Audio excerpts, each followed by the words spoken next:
నిద్ర లేవగానే ఇది వినండి.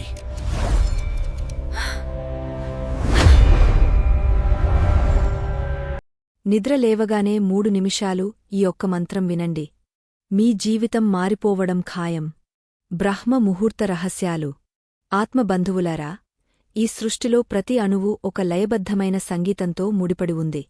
మీ జీవితం ఈనాడు అస్తవ్యస్తంగా ఉందన్నా, మీరు కోరుకున్నవి జరగడం లేదన్నా, మీ మనస్సు నిరంతరం అశాంతితో కొట్టుమిట్టాడుతోందన్నా దానికి కారణం మీరు ఆ విశ్వలయతో మీ ప్రాణాన్ని అనుసంధానించలేకపోవడమే.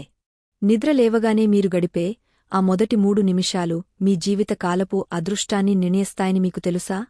ఇది కేవలం నమ్మకం కాదు, మన ప్రాచీన ఋషులు అందించిన పరమ సత్యం. బ్రహ్మముహూర్తంలో ప్రకృతి మొత్తం ఒక దివ్యమైన ప్రకంపనతో నిండి ఉంటుంది.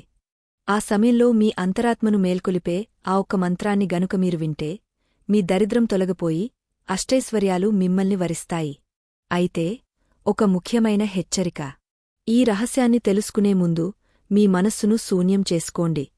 మీరు గనుక ఈ విజ్ఞానాన్ని తృణీకరిస్తే, లేదా నిద్రలేవగానే సామాజిక మాధ్యమాల్లోనో వ్యర్థమైన ఆలోచనలతోనో గడిపితే, మీరు మీ జీవితంలోని అమూల్యమైన ప్రాణశక్తిని కోల్పోతారు.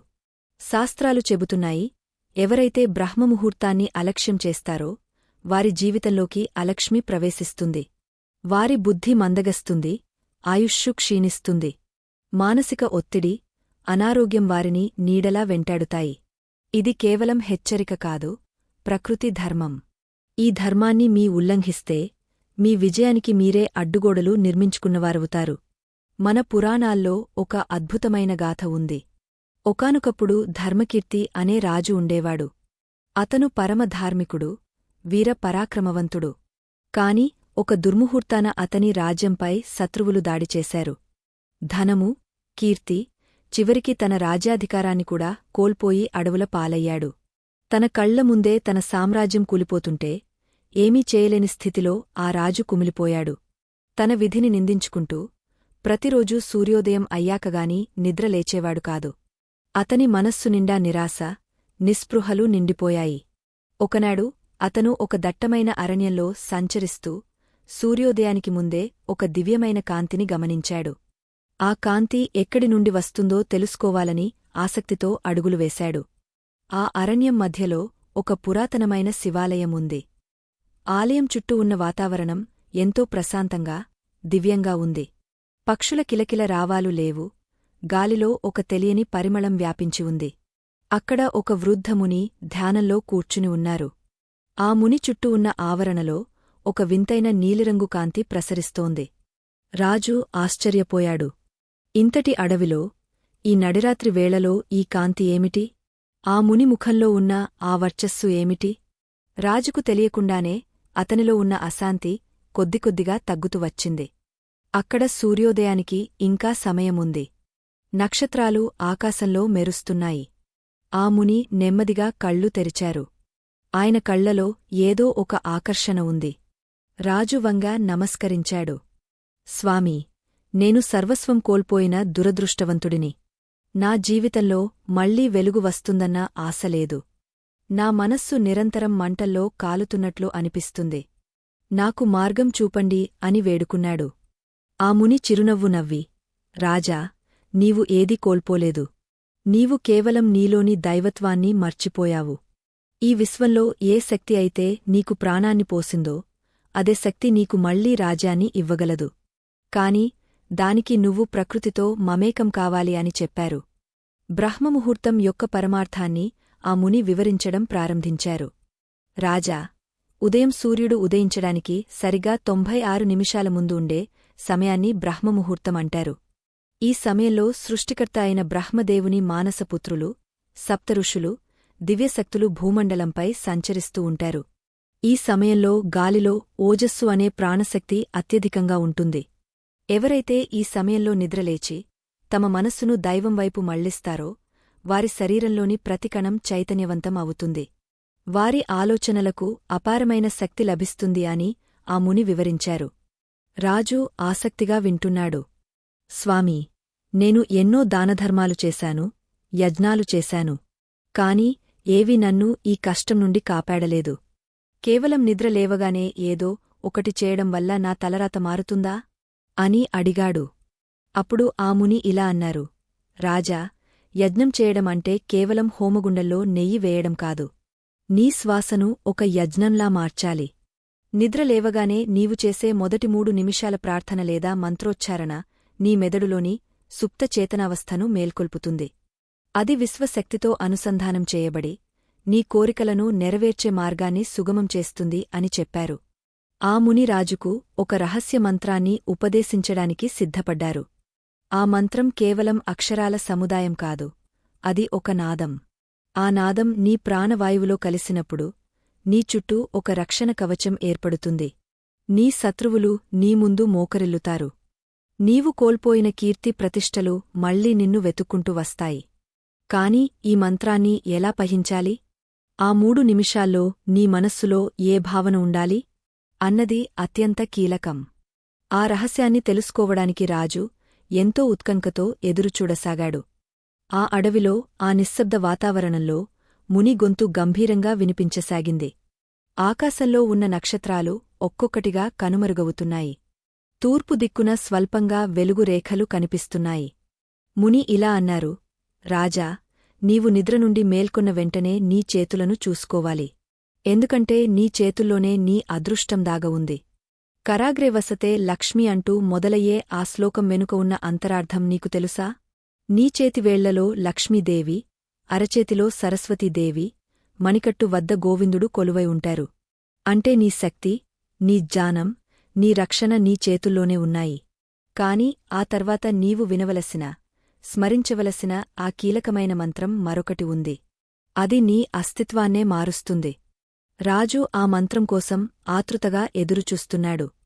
ఆ ముని తన మంత్రాన్ని వివరించే ముందు రాజుకు ఒక పరీక్ష పెట్టాలని నిర్ణయించుకున్నారు. రాజా, ఈ విద్య అందరికీ లభించేది కాదు. ఎవరైతే తమ ఇంద్రియాలను జయించగలరో, ఎవరికైతే ప్రకృతి పట్ల అపారమైన గౌరవముంటుందో వారికే ఇది ఫలిస్తుంది. నీవు గతంలో చేసిన తప్పు ఏమిటో తెలుసా? నీవు రాజ్యాధికారమున్నప్పుడు అహంకారంతో ప్రకృతిని మర్చిపోయావు. బ్రహ్మముహూర్తంలో నిద్రపోవడం అంటే దైవాన్ని అవమానించడమే. ఇప్పుడు నీవు ఆ తప్పును సరిదిద్దుకోవడానికి సిద్ధంగా ఉన్నావా? అని ప్రశ్నించారు. రాజు వినయంగా తల వంచాడు. ఆ ముని మాటలు వింటుంటే రాజుకు తనలో ఉన్న అహంకారం మెల్లగా కరిగిపోతున్నట్లు అనిపించింది. ఆ అరణ్యంలో వీస్తున్న చల్లని గాలి అతని శరీరానికి తగులుతుంటే అది కేవలం గాలి కాదు, ప్రకృతి అతనికి ఇస్తున్న ఒక దివ్యమైన స్పర్శ అనిపించింది. ముని తన కమండలం నుండి కొద్దిగా నీటిని తీసుకుని రాజు అరచేతిలో పోస్తూ ఇలా చెప్పారు. రాజా, మన శరీరంలో 72,000 నాడులు ఉంటాయి.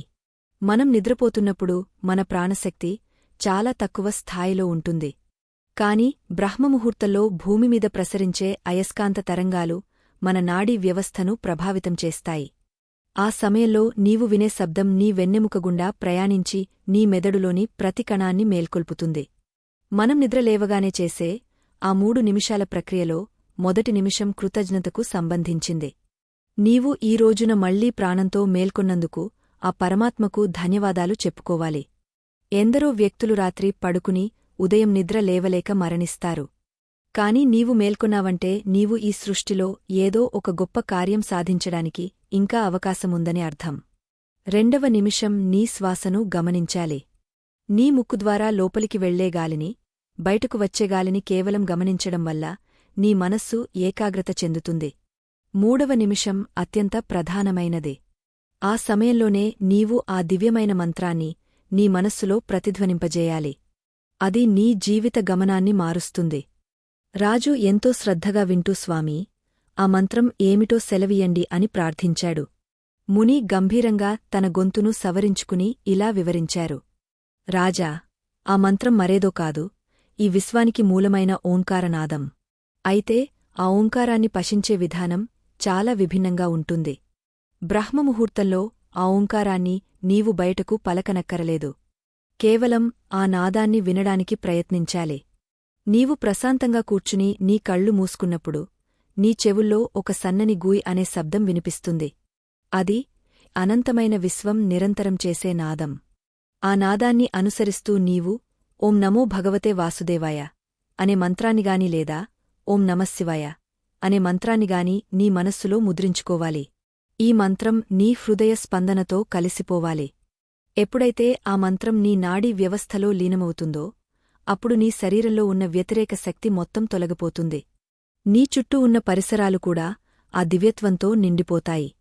రాజా, నీవు కోల్పోయిన రాజ్యాన్ని మళ్లీ సంపాదించుకోవాలంటే ముందు నీవు నీ మనస్సుపై విజయం సాధించాలి. మనస్సు అనేది ఒక మదపుటేనుగు వంటిది. అది ఎప్పుడూ ఇంద్రియాల వెంట పరుగెడుతూ ఉంటుంది. కాని బ్రహ్మముహూర్తంలో ఆ ఏనుగు శాంతంగా ఉంటుంది. ఆ సమయంలో దాన్ని అదుపు చేయడం చాలా సులభం. ఈ రహస్యాన్ని గ్రహించినవారే మహర్షులు అయ్యారు, మహాచక్రవర్తులు అయ్యారు. రాజుకు ఆ మాటలు వింటుంటే తన పాత జీవితం గుర్తొచ్చింది. తాను మహారాజుగా ఉన్నప్పుడు తెల్లవార్లు విందు వినోదాల్లో గడిపి మధ్యాహ్నం వరకు నిద్రపోయేవాడు. ఆ సమయంలో తన బుద్ధి ఎలా మందగించిందో ఇప్పుడు అర్థమవుతోంది. శత్రువులకన్నా తనలోని అశ్రద్ధే తనను ఈ స్థితికి చేర్చిందని అతను గ్రహించాడు. కళ్లలో నీళ్లు తిరుగుతుండగా రాజు ఇలా అన్నాడు: స్వామీ, నా అజ్ఞానాన్ని క్షమించండి. నేను ఇంతకాలం వృథా చేశాను. ఇప్పుడు నాలో మళ్లీ ఆశ చిగురిస్తోంది. ఈ 3 నిమిషాల సాధన నా జీవితాన్ని ఎలా మారుస్తుందో నాకు అనుభవపూర్వకంగా తెలియజేయండి అని వేడుకున్నాడు. ముని చిరునవ్వు నవ్వి, రాజా, కాలం ఎవరికోసం ఆగదు, కాని కాలాన్ని గౌరవించేవారికి అది దాసోహం అవుతుంది. ప్రతిరోజూ బ్రహ్మముహూర్తంలో నీవు నిద్రలేచి నీ అరచేతులను చూసుకుంటూ నీ దైవాన్ని స్మరించు. ఆ తర్వాత ఈ 3 నిమిషాల ప్రక్రియను ప్రారంభించు. మొదటి రోజు నీకు ఏమీ అనిపించకపోవచ్చు. కాని వారం రోజులు గడిచేసరికి నీ ఆలోచన ధోరణిలో మార్పు వస్తుంది. నీలో ఉన్న భయం పోయి ధైర్యం పెరుగుతుంది. నీవు మాట్లాడే మాటలకు ఒక శక్తి వస్తుంది. నీవు ఎవరినైనా చూస్తే వారు నీకు ఆకర్షితులవుతారు. ఎందుకంటే నీ ముఖంలో ఆ దివ్యమైన తేజస్సు ప్రతిబింబిస్తుంది. అదే ఈ మంత్రం యొక్క గొప్పతనం. ఇది కేవలం శబ్దం కాదు, ఇది ఒక దివ్య ఔషధం. ఇది నీ ఆత్మకు ఇచ్చే అమృతం వంటిది అని ముని వివరించారు. ఆ సమయంలో ఆకాశం ఎర్రగా మారుతోంది. పక్షులు మేల్కొని తమ గీతాలను ఆలపిస్తున్నాయి. ప్రకృతి మొత్తం ఒక కొత్త ఉత్సాహంతో నిండిపోతోంది. ఆలయ ప్రాంగణంలో ఉన్న చెట్లు కూడా ముని మాటలకు తల ఊపుతున్నట్లుగా గాలికి ఊగుతున్నాయి. రాజుకు ఒక వింతైన అనుభూతి కలిగింది. తన శరీరంలో ఒక విద్యుత్ ప్రవాహం ప్రవహిస్తున్నట్లు, తన మనస్సు ఎంతో తేలికగా మారినట్లు అనిపించింది. ముని రాజుతో ఇలా అన్నారు: రాజా, ఇప్పుడు ఈ అరణ్యం నుండి నీవు బయలుదేరు. కాని ఒక నియమాన్ని గుర్తుపెట్టుకో. నీవు ఎక్కడ ఉన్నా, ఏ స్థితిలో ఉన్నా, ఈ బ్రహ్మముహూర్త నియమాన్ని మాత్రం వదలకూడదు. అదే నీ విజయానికి మొదటి మెట్టు.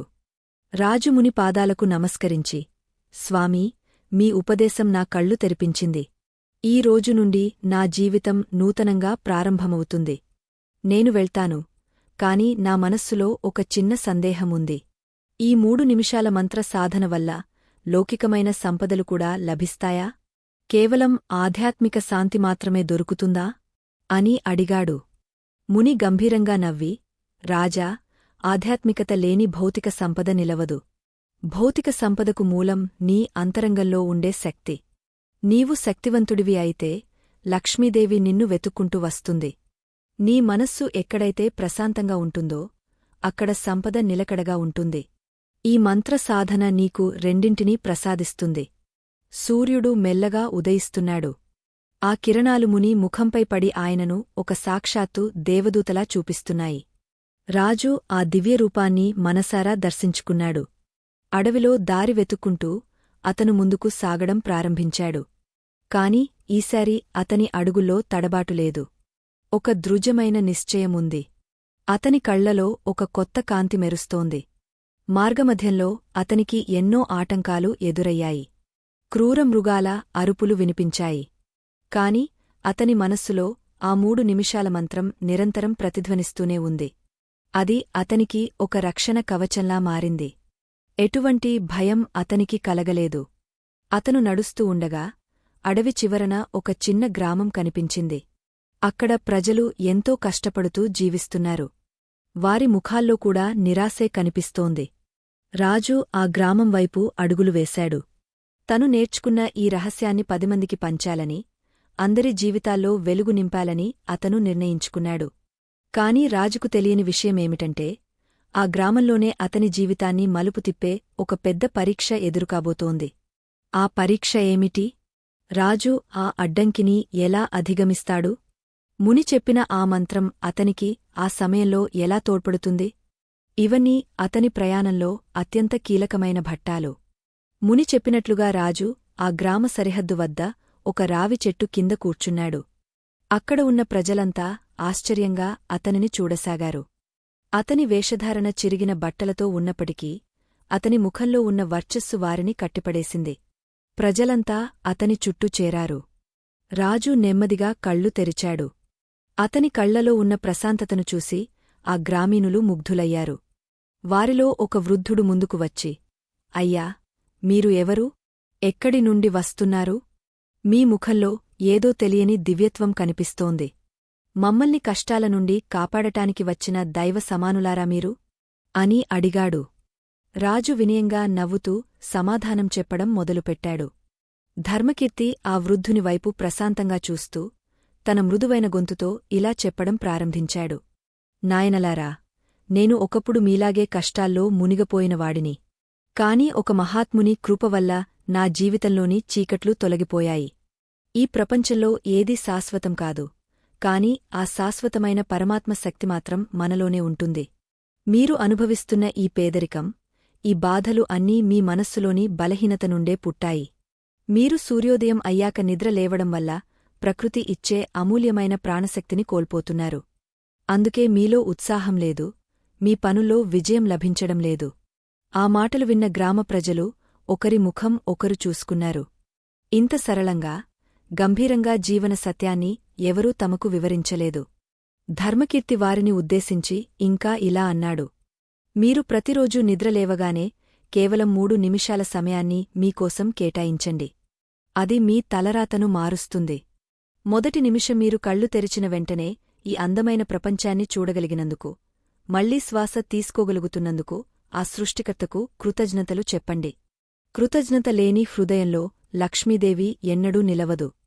ఎవరైతే ఉన్నదానితో తృప్తి చెంది దైవానికి ధన్యవాదాలు చెబుతారో వారి వద్దకు ఐశ్వర్యం దానంతటా అదే నడిచి వస్తుంది. 2వ నిమిషం మీరు చేయవలసింది మీ శ్వాసపై ధ్యాస ఉంచడం. మీ నాసికా రంధ్రాల ద్వారా గాలి లోపలికి వెళ్తున్నప్పుడు ఆ విశ్వంలోని చైతన్యం మీలోకి ప్రవేశిస్తోందని భావించండి. గాలి బయటకు వదిలినప్పుడు మీలోని భయం, కోపం, అసూయ వంటి మలినాలు అన్నీ బయటకు పోతున్నాయని దృఢంగా నమ్మండి. ఈ 2వ నిమిషం మీ శరీరంలోని నాడులను శుద్ధి చేస్తుంది. మీ మెదడు చురుగ్గా మారుతుంది. ఏ నిర్ణయం తీసుకోవాలన్నా మీకు ఒక స్పష్టత లభిస్తుంది. 3వ నిమిషం అత్యంత కీలకమైనది. ఆ సమయంలోనే మీరు ఓంకారనాదాన్ని లేదా మీ ఇష్ట దైవనామాన్ని మనస్సులో స్మరించాలి. ఆ నాదం మీ నాడీ మండలాన్ని దివ్యమైన శక్తితో నింపుతుంది. సంశయాల ఛేదన. ధర్మకీర్తి బోధనలు వింటుండగా ఆ గ్రామపు భూస్వామి అక్కడికి వచ్చాడు. అతను చాలా గర్విష్టి, ఆధ్యాత్మిక విషయాలను అస్సలు నమ్మని వ్యక్తి. ధర్మకీర్తి చుట్టూ ఉన్న జనాన్ని చూసి అతను హేళనగా నవ్వాడు. ఓయి బాటసారి, పిచ్చి మాటలతో ఈ అమాయక ప్రజలను ఎందుకు మోసం చేస్తున్నావు? కేవలం 3 నిమిషాల ప్రార్థనతో దరిద్రం పోతుందా? అలా అయితే అందరూ ధనవంతులు అయిపోయేవారు కదా. కష్టపడి పని చేయకుండా ఇలాంటి కబుర్లు చెబితే నీ కడుపు నిండదు అని అరిచాడు. ప్రజలంతా భయంతో మౌనంగా ఉండిపోయారు. కాని ధర్మకీర్తి ముఖంలో ఏమాత్రం చలనం లేదు. అతను నెమ్మదిగా లేచి నిలబడి ఆ భూస్వామి కళ్లలోకి నేరుగా చూశాడు.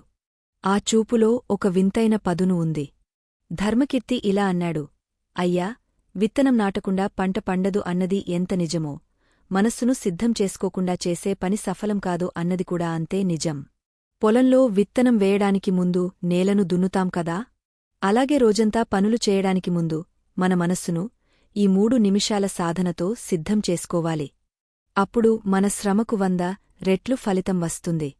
మీరు ఎంతో సంపాదించి ఉండవచ్చు, కాని మీ మనస్సులో శాంతి ఉందా? మీరు రాత్రి పూట ప్రశాంతంగా నిద్రపోగలుగుతున్నారా? అని ప్రశ్నించాడు. ఆ భూస్వామి ఒక్క క్షణం నిశ్శబ్దంగా ఉండిపోయాడు. ఎందుకంటే అతనికి ఎంత ధనమున్నా మనశ్శాంతి లేదు. రాత్రంతా పీడకలలతో, ఆందోళనతో గడుపుతుంటాడు. ధర్మకీర్తి మాటలు అతని అంతరాత్మను తాకాయి. అయినా తన అహంకారాన్ని వదులుకోలేక, సరే, నీవు చెప్పేది నిజమే అయితే మా గ్రామంలో గత 3 ఏళ్లుగా వర్షాలు లేక పంటలు పండటంలేదు. నీ ఈ మంత్రశక్తితో వర్షం కురిపించగలవా? అప్పుడు నిన్ను నమ్ముతాం అని సవాలు విసిరాడు. ప్రజలందరిలో ఒక ఆశ, ఒక భయం నెలకొన్నాయి. ప్రకృతిని శాసించడం మనిషి తరమా? అని అందరూ చర్చించుకోవడం మొదలుపెట్టారు. విశ్వ చైతన్యం. ధర్మకీర్తి ఆకాశం వైపు చూశాడు. ఎండ మండుతోంది, ఒక్క మబ్బు తునకకూడా లేదు. అతను కళ్ళు మూసుకుని తన గురువు ఉపదేశించిన ఆ రహస్యమంత్రాన్ని మనస్సులో ధ్యానించడం మొదలుపెట్టాడు. అతను కేవలం శబ్దాన్ని పలకడంలేదు, ఆ శబ్దంలో లీనమైపోయాడు. తన శరీరమే ఒక మంత్రంగా మారిపోయిందని అతను భావించాడు. ఆ 3 నిమిషాల సమయం గడిచేసరికి ధర్మకీర్తి చుట్టూ ఒక వింతైన శీతలం ఆవరించింది. అతనిలోని ప్రశాంతత ఆ వాతావరణం అంతటా వ్యాపించింది. గ్రామ ప్రజలు ఆశ్చర్యంగా అతని ముఖం వైపు చూస్తున్నారు. అతని ముఖం నుండి ఒక దివ్యమైన కాంతి వెలువడుతున్నట్లు వారికి అనిపించింది. సరిగ్గా అప్పుడే గాలిలో మార్పు వచ్చింది. ఎక్కడినుండో నల్లని మేఘాలు ఆకాశాన్ని కమ్మేశాయి. ఉరుములు, మెరుపులతో గాలి వీచడం మొదలైంది. కొద్దిసేపటికే పెద్ద ఎత్తున వర్షం కురిసింది. ఎండిపోయిన భూమి ఆ వర్షపు ధారలతో తడిసి ముద్దయింది. ప్రజలందరూ ఆనందంతో గెంతులు వేస్తూ ధర్మకీర్తి పాదాలమీద పడ్డారు. భూస్వామి కూడా తన తప్పు తెలుసుకుని అహంకారాన్ని వీడి రాజుకు సాష్టాంగ నమస్కారం చేశాడు. మహాత్మా, నన్ను క్షమించండి. బాహ్య సంపద కంటే అంతర్గత శక్తే గొప్పదని ఈరోజు నాకు అర్థమైంది. మీ మార్గం ఏమిటో మాకు నేర్పండి అని వేడుకున్నాడు. ధర్మకీర్తి వారిని లేవనెత్తి ఇలా అన్నాడు. ఇది నా శక్తి కాదు, ఇది ఆ మంత్రం యొక్క శక్తి. బ్రహ్మముహూర్తంలో మీరు చేసే సంకల్పానికి విశ్వం స్పందిస్తుంది. మీరు ఏది కావాలని మనస్ఫూర్తిగా కోరుకుంటారో దానికి ప్రకృతి సహకరిస్తుంది. కాని గుర్తుంచుకోండి, ఆ కోరిక పరోపకారం కోసముండాలి. స్వార్థంతో చేసే ఏ పని శాశ్వత ఫలితాన్ని ఇవ్వదు. నేను మీకు నేర్పించిన ఆ 3 నిమిషాల సూత్రాన్ని మీ జీవితంలో ఒక భాగంగా చేసుకోండి. అప్పుడు మీ ఇళ్లే కాదు, మీ మనస్సులు కూడా సుసంపన్నం అవుతాయి.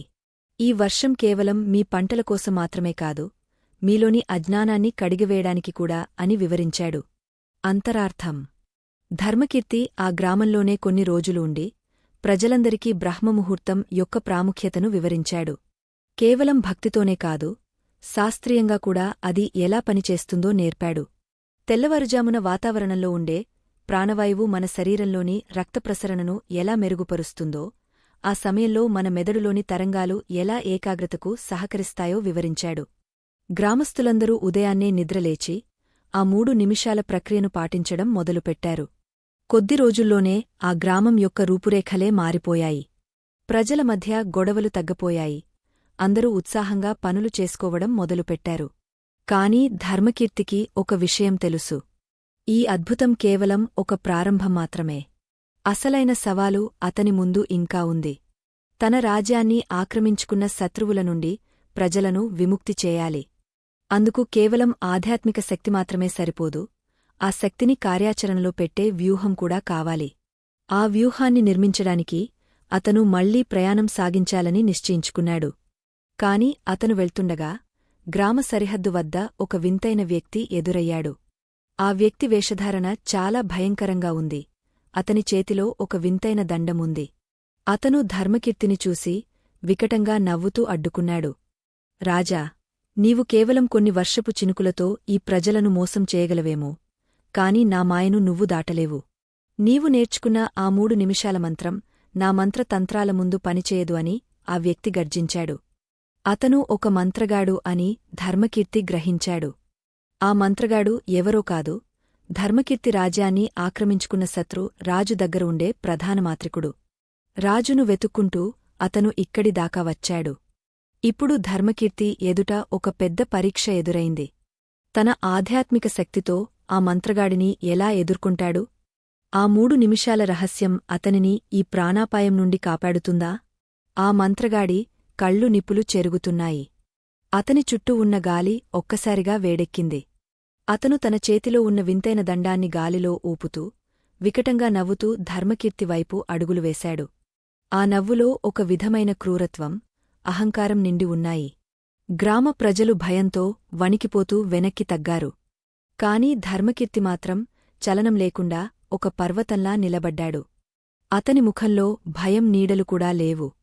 బదులుగా ఒక తెలియని ప్రశాంతత, కరుణ అతని కళ్లలో కనిపిస్తున్నాయి.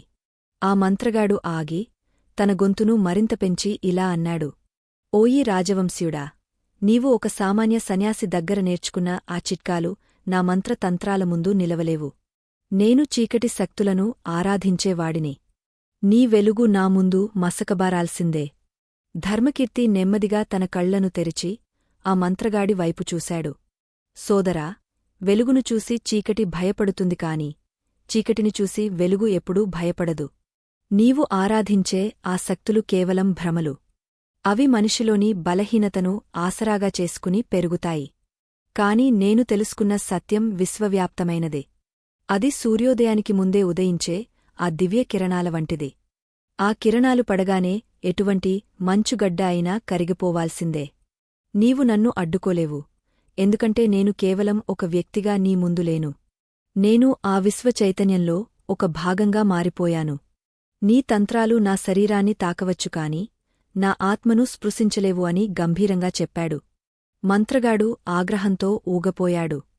అతను తన దండాన్ని భూమికి కొట్టగానే అక్కడ నుండి నల్లని పొగ వెలువడింది. ఆ పొగలో నుండి భయంకరమైన ఆకారాలు పుట్టుకొచ్చాయి. అవి గ్రామ ప్రజలవైపు దూసుకువెళ్లబోతుంటే ధర్మకీర్తి తన మనస్సులో ఆ 3 నిమిషాల దివ్యమంత్రాన్ని స్మరించడం ప్రారంభించాడు. అతను కేవలం ఒక్క అడుగు ముందుకు వేశాడు.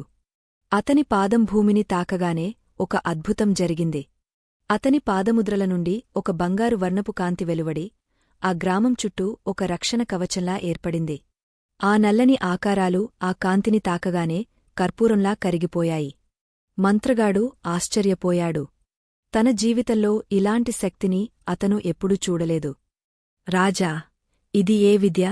నీవు ఏ దేవతను ప్రసన్నం చేసుకున్నావు? నా శక్తులనే నిర్వీర్యం చేసే ఈ మంత్రం వెనుక ఉన్న రహస్యమేమిటి? అని మంత్రగాడు వణికిపోతున్న గొంతుతో అడిగాడు. ధర్మకీర్తి చిరునవ్వు నవ్వి ఇలా అన్నాడు.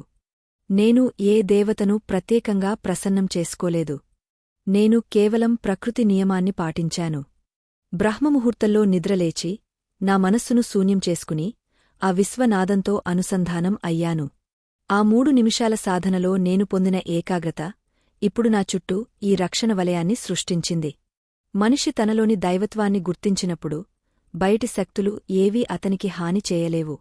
నీవు కూడా నీ శక్తులను ఇతరులను భయపెట్టడానికి కాకుండా మేలు చేయడానికి ఉపయోగస్తే ఈ దివ్యత్వం నీకు లభిస్తుంది. మంత్రగాడు తన చేతిలో ఉన్న దండాన్ని కింద పడేశాడు. అతని కళ్ల నుండి నీళ్లు కారసాగాయి. అతను ధర్మకీర్తి పాదాలమీద పడి, మహాత్మా, నన్ను క్షమించండి.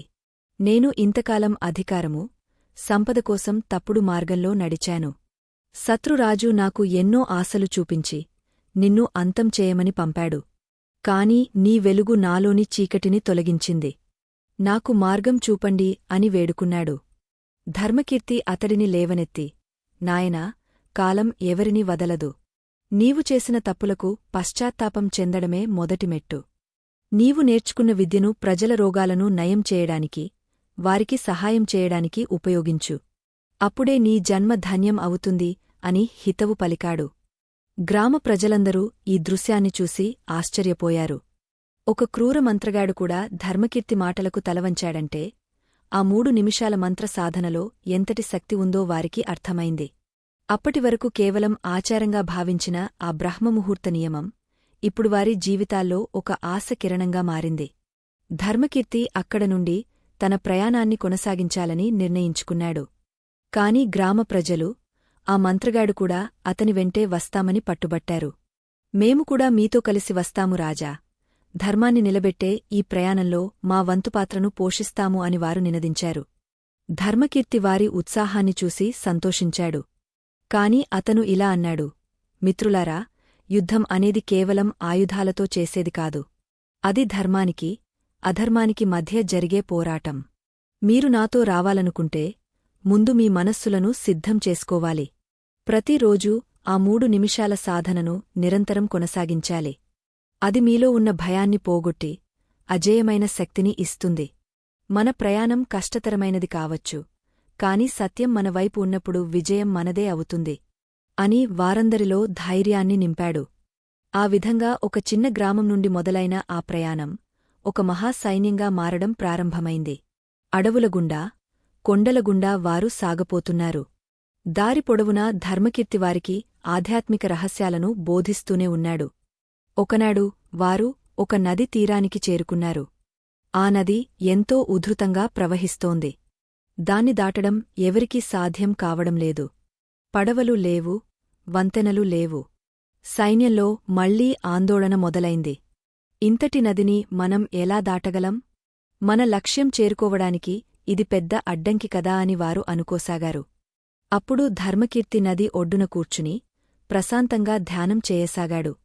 సమయం బ్రహ్మముహూర్తానికి దగ్గర పడుతోంది. నది గలగలలు ఆ పరమాత్మ నాదంలా అతనికి వినిపిస్తున్నాయి. ధర్మకీర్తి తన అనుచరులందరినీ పిలిచి ఇలా అన్నాడు. ఈ నది మనల్ని ఆపడానికి రాలేదు, మనలోని ఓర్పును పరీక్షించడానికి వచ్చింది. రేపు తెల్లవారుజామున బ్రహ్మముహూర్తంలో మనమందరం కలిసి ఆ దివ్యమంత్రాన్ని పఠిద్దాం. ప్రకృతిమాత మనకు ఖచ్చితంగా మార్గం చూపిస్తుంది అని చెప్పాడు. అందరూ ఆ రాత్రి నిద్రపోకుండా వేచి ఉన్నారు. తెల్లవారుజామున 3 గంటల సమయమైంది. నక్షత్రాలు వెలిగపోతున్నాయి. గాలిలో ఒక రకమైన చల్లదనం, స్వచ్ఛత ఉన్నాయి. ధర్మకీర్తి లేచి నదివైపు తిరిగ నిలబడ్డాడు. అతని వెనుక వందలాది మంది ప్రజలు భక్తితో చేతులు జోడించి నిలబడ్డారు. ఆ నిశ్శబ్దంలో ఓంకారనాదం ప్రతిధ్వనించడం మొదలైంది. ఆ 3 నిమిషాల సమయం ఒక యుగంలా గడిచింది. అందరూ ఏకాగ్రతతో ఆ నాదాన్ని పయిస్తుండగా ఒక అద్భుతం జరిగింది. నది ప్రవాహం నెమ్మదించింది. ఉధృతంగా ప్రవహిస్తున్న నీరు మెల్లగా పక్కకు తప్పుకుని మధ్యలో ఒక నడవడానికి వీలైన మార్గాన్ని ఇచ్చింది. ప్రజలందరూ ఆనందంతో ఉప్పొంగపోయారు. ఇది మంత్రశక్తి కాదా? ఇది దైవకృప కాదా? అని వారు అనుకున్నారు. ధర్మకీర్తి వారిని చూసి నవ్వుతూ, పదండి, సమయం మించిపోతోంది. ప్రకృతి మనకు ఇచ్చిన ఈ అవకాశాన్ని ఉపయోగించుకుందాం అని ముందుకు నడిచాడు. వారు నదిని దాటుతుండగా ఆ నీటి గోడల మధ్య నుండి వారికి చేపలు, జలచరాలు కనిపిస్తున్నాయి. అదొక అద్భుత దృశ్యం. నది దాటిన తర్వాత ఆ మార్గం మళ్లీ నీటితో నిండిపోయింది. వారు సురక్షితంగా అవతలి ఒడ్డుకు చేరుకున్నారు. ఇప్పుడు వారి ముందు శత్రువుల కోట కనిపిస్తోంది. ఆ కోట ఎంతో పటిష్టంగా ఉంది. చుట్టూ వేలాది మంది సైనికులు కాపలా ఉన్నారు. కాని ధర్మకీర్తి సైన్యానికి ఇప్పుడు భయం లేదు. వారు ప్రకృతి శక్తులనే జయించిన వీరులు. తమలోని ఆధ్యాత్మిక శక్తితో ఆ కోటను ఎలా అధిగమించాలో వారికి ధర్మకీర్తి వివరించాడు. కాని కోటలోపల ఉన్న శత్రురాజు మాత్రం ఒక భయంకరమైన కుట్రను పన్నుతున్నాడు. అతను కేవలం సైనికులను మాత్రమే నమ్ముకోలేదు, అంతకంటే ప్రమాదకరమైన ఒక శక్తిని అతను దాచి ఉంచాడు. అది ఏమిటో ధర్మకీర్తికి ఇంకా తెలియదు. కోట బురుజులమీద నుండి శత్రు సైనికులు బాణాలు వేయడానికి సిద్ధంగా ఉన్నారు. కాని ధర్మకీర్తి సైన్యం ఏ ఆయుధాలు లేకుండా కేవలం శాంతితో ముందుకు సాగుతోంది. ఆ దృశ్యం శత్రువులను అయోమయానికి గురిచేసింది. ఆయుధాలు లేని వారిపై దాడి చేయడం ఎలా అని వారు ఆలోచిస్తున్నారు. సరిగ్గా అదే సమయంలో కోట లోపల నుండి ఒక వింతైన శబ్దం వినిపించింది. భూమి కంపించడం మొదలైంది. కోట తలుపులు వాటంతటా అవే తెరుచుకున్నాయి. లోపల నుండి ఏదో ఒక భయంకరమైన శక్తి బయటకు వస్తోంది. ధర్మకీర్తి తన సైన్యాన్ని ఆగమని సంజ్ఞ చేశాడు. ఇప్పుడు అసలైన పోరాటం ప్రారంభం కాబోతోంది. అది మనుషులతో కాదు, మనిషిలోని అరిషడ్వర్గాలతో జరిగే పోరాటం. కోట తలుపులు బద్దలవుతున్నట్లుగా వినిపించిన ఆ శబ్దం సామాన్యమైనది కాదు. ఆ శబ్దంలో ఒక విధమైన ఆక్రందన, వేలమంది ఆర్తనాదాలు కలిసి ఉన్నట్లుగా అనిపించింది. కోట లోపల నుండి నెమ్మదిగా నల్లని పొగ కమ్ముకుంటూ బయటకు వచ్చింది. ఆ పొగ క్రమంగా ఒక ఆకారాన్ని దాల్చింది. అది ఒక మనిషి ఆకారం కాదు, ఒక భయంకరమైన ఛాయారూపం. దాని కళ్ళు రక్తవర్ణంలో మెరుస్తున్నాయి. ఆ రూపం నోరు తెరిచినప్పుడు అగ్ని జ్వాలలు వెలువడుతున్నాయి. శత్రురాజు తన అహంకారంతో క్షుద్రశక్తులను ఆవాహన చేసి సృష్టించిన మాయాస్వరూపమది. ఆ భయంకర రూపం కోట ముందర నిలబడి భీకరంగా నవ్వింది. ఆ నవ్వుకు భూమి కంపించింది, చెట్లు తలలు వంచాయి. ధర్మకీర్తి సైన్యంలోని ప్రజలు ఆ రూపాన్ని చూసి నిశ్చేష్టులయ్యారు. అప్పటివరకు ఉన్న ధైర్యం ఒక్కసారిగా ఆవిరైపోతుందేమో అన్నట్లుగా వారి గుండెలు వేగంగా కొట్టుకోసాగాయి. కొందరు వెనక్కి తగ్గడానికి ప్రయత్నించారు. కాని ధర్మకీర్తి తన గంభీరమైన స్వరంతో ఇలా అన్నాడు. మిత్రులారా, కదలకండి. భయం అనేది మీ మనస్సులో పుట్టే ఒక చీకటి. ఆ చీకటి నుండే ఈ మాయా రూపం శక్తిని పొందుతోంది. మీరు భయపడితే అది మరింత బలం పుంజుకుంటుంది. మీ మనస్సులను ఆ 3 నిమిషాల మంత్ర సాధన వైపు మళ్లించండి. మీ అంతరంగంలో ఉన్న వెలుగును మేల్కొలపండి. ఆ వెలుగు ముందు ఏ మాయా రూపం నిలవలేదు. ఇది మీ ప్రాణాలకు పరీక్ష కాదు, మీ ఆత్మస్థైర్యానికి పరీక్ష అని హెచ్చరించాడు. ఆ మాయారూపం తన చేతిని గాలిలో ఊపింది. వెంటనే ఆకాశం నుండి నిప్పులు కురవడం ప్రారంభించాయి. ఆ నిప్పు కణాలు సైనికులపై పడబోతుండగా ధర్మకీర్తి తన 2 చేతులను ఆకాశం వైపు చాచాడు. అతని నోటినుండి ఆ దివ్యమైన మంత్రం వెలువడింది. ఆశ్చర్యకరంగా ఆ నిప్పు కణాలు సైనికులను తాకకుండానే గాలిలో కరిగిపోయాయి. ధర్మకీర్తి చుట్టూ ఉన్న ఆ బ్రహ్మ తేజస్సు ఒక రక్షణ కవచంలా మారి అందరినీ కాపాడింది. ఇది చూసిన శత్రు సైనికులు కూడా భయంతో ఆయుధాలు కింద పడేశారు. వారుకూడా ఆ దివ్యశక్తికి వశమయ్యారు. కాని ఆ మాయారూపం మాత్రం పట్టువదలకుండా ధర్మకీర్తి వైపు దూసుకురావడానికి సిద్ధమైంది. అది తన పాదాన్ని భూమిపై మోపగానే పెద్ద గొయ్యి ఏర్పడింది. ఆ గొయ్యి నుండి వెలువడిన విషవాయువులు అందరినీ ఉక్కిరిబిక్కిరి చేస్తున్నాయి. ప్రజలు శ్వాస తీసుకోవడానికి ఇబ్బంది పడుతున్నారు. ధర్మకీర్తి వారికి ఒక రహస్యం చెప్పాడు. మిత్రులారా, శ్వాసను బిగబట్టకండి. మీరు ప్రతిరోజూ బ్రహ్మముహూర్తంలో చేసే ఆ శ్వాస ప్రక్రియను ఇప్పుడే అనుసరించండి. మీ ఉచ్ఛ్వాస నిశ్వాసాల్లో ఆ పరమాత్మను స్మరించండి. ఆ దివ్యమంత్రం మీ ఊపిరితిత్తులను రక్షిస్తుంది. ఈ విషవాయువులు మిమ్మల్ని ఏమీ చేయలేవు. మీ మనస్సును కేవలం ఆ 3 నిమిషాల ప్రశాంతత వైపు మళ్లించండి అని ఆదేశించాడు. ప్రజలందరూ కళ్ళు మూసుకుని ఆ విషవాయువుల మధ్యలోనే ప్రశాంతంగా శ్వాస తీసుకోవడం ప్రారంభించారు. అది చూసి ఆ మాయా రూపం విస్తుపోయింది. మనుషులు మృత్యువు ముందుకూడా ఇంత ప్రశాంతంగా ఎలా ఉండగలరు అని అది ఆలోచించసాగింది. దాని శక్తి క్షీణించడం మొదలైంది. ఎందుకంటే ఆ రూపం ప్రజల భయం మీద ఆధారపడి జీవిస్తుంది. ఎప్పుడైతే ప్రజల్లో భయం పోయి భక్తి, ప్రశాంతత నెలకొన్నాయో అప్పుడు ఆ మాయా రూపానికి ఆహారం అందకుండా పోయింది. అది క్రమంగా చిన్నదిగా మారిపోసాగింది. ధర్మకీర్తి అడుగులో అడుగు వేస్తూ ఆ రూపం దగ్గరకు వెళ్లాడు. అతని కళ్లలో క్రోధం లేదు, కేవలం కరుణ మాత్రమే ఉంది. ఆత్మబంధువులారా, సనాతన ధర్మ ప్రచారం కోసం మరియు ఈ ఆధ్యాత్మిక విజ్ఞానాన్ని భావితరాలకు అందించడం కోసం మా బృందం ఎంతో శ్రమిస్తోంది. ఈ మహత్కార్యంలో మీ మద్దతు మాకు ఎంతో అవసరం. మా ఈ కృషి మీకు నచ్చితే మీ శక్తి మేరకు మాకు తోడుగా నిలబడండి. దీనికి సంబంధించిన స్కానర్ ఈ వీడియో చివరలో మీకు కనిపిస్తుంది, లేదా డిస్క్రిప్షన్లో ఉన్న వివరాల ద్వారా మీ మద్దతును అందించవచ్చు. ధర్మకీర్తి ఆ మాయా రూపం ముందు నిలబడి ఇలా అన్నాడు. ఓ మాయా స్వరూపమా, నీవు అజ్ఞానం నుండి పుట్టావు. స్వార్థం అనే పునాదిపై నిర్మించబడ్డావు. ఈ ప్రపంచంలో శాశ్వతమైనది కేవలం ప్రేమ మరియు ధర్మం మాత్రమే. నీవు ఎవరిని భయపెట్టాలని చూస్తున్నావో వారిలో ఇప్పుడు పరమాత్మ చైతన్యం వెలుగుతోంది. నీవు వెనుదిరగక తప్పదు. లేనిచో ఈ వెలుగులో నీవు కలిసిపోతావు. ఆ మాటలు విన్న ఆ రూపం ఒక్కసారిగా భీకరంగా అరిచి గాలిలో కలిసిపోయింది. కోట తలుపులు నెమ్మదిగా తెరుచుకున్నాయి. లోపల శత్రు రాజు తన సింహాసనంపై ఒంటరిగా భయంతో వణికిపోతూ కూర్చుని ఉన్నాడు. శత్రురాజు తన సైన్యం మొత్తం తనను వదిలేసి ధర్మకీర్తి పక్షాన చేరడం చూసి తట్టుకోలేకపోయాడు. అతను తన కత్తిని తీసుకుని ధర్మకీర్తి వైపు పరిగెత్తుకుంటూ వచ్చాడు. కాని ధర్మకీర్తి కదలలేదు. రాజు కత్తి ధర్మకీర్తి మెడ దగ్గరకు వచ్చేసరికి ధర్మకీర్తి ముఖంలో ఉన్న ఆ ప్రశాంతతను చూసి రాజు చేతులు వణికిపోయాయి. ఆ రాజు కళ్లలో తన తప్పులు అన్నీ ఒక చిత్రంలా కదిలాయి. అతను చేసిన అన్యాయాలు, ప్రజలను పెట్టిన కష్టాలు, తన అహంకారం అన్నీ అతనిని వేధించసాగాయి.